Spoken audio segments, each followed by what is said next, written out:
ভারতে পাচারের সময় যশোরের শার্শার গোড়াপাড়া এলাকা থেকে 7 কেজি 25 গ্রাম ওজনের 62টি স্বর্ণের বার সহ 2 জন পাচারকারীকে আটক করেছে যশোর পুলিশ।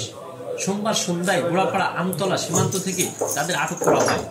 আটককৃত নাইম মল্লিক ও আজহারুল ইসলাম শার্শা উপজেলার বাসিন্দা। সবাই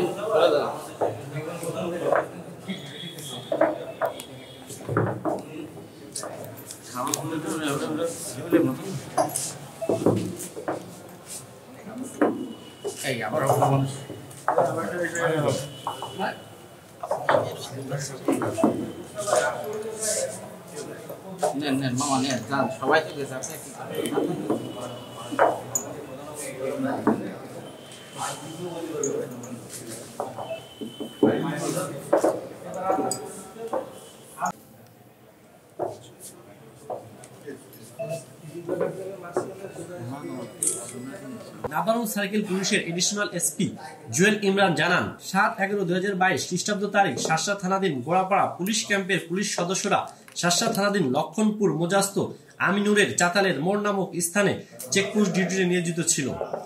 চেকপোস্ট করাকালে বেলা 13:55 ঘটিকায় আন্দোলপোতা বেদে পুকুরের দিক থেকে একটি অ্যাপাচার আরটিআর লাল রঙের মোটরসাইকেল যোগে 2 জন ব্যক্তিকে আসতে দেখে তাদের থামার সংকেত দিলে তারা পাশের কাঁচা রাস্তা দিয়ে দ্রুত পালিয়ে যাওয়ার চেষ্টা করে।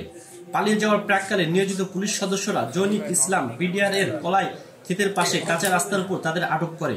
তাদের পালানোর কারণ জিজ্ঞাসাবাদে তারা স্বর্ণ চোরা কারবারি ও তাদের নিকট অবৈধ স্বর্ণ রয়েছে মর্মে স্বীকার করে।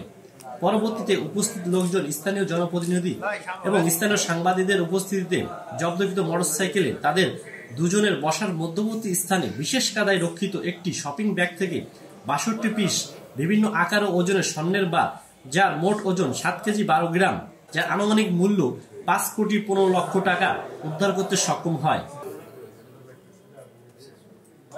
এই সংক্রান্তে আটককৃত ব্যক্তিদের বিরুদ্ধে শার্শা থানায় বিশেষ ক্ষমতা আইনে মামলা রুজু হয়েছে।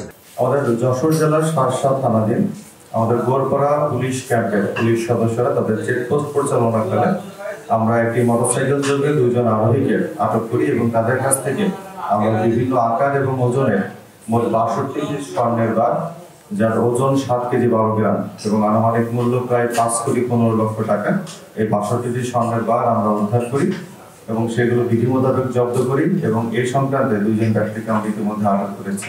তাদের বিরুদ্ধে এবং তাদের নামে আমরা আমাদের শার্শা থানায় বিশেষ ক্ষমতা আইনে মামলা রুজু করেছি। এই সম্পর্কিত এই 2 জন ধৃত ব্যক্তিকে জিজ্ঞাসাবাদ করে আমাদের তথ্যগুলো পেয়েছি, সেই তথ্যের যাচাইপূর্বক আমরা প্রয়োজনীয় আইনানুগ ব্যবস্থা গ্রহণ করছি।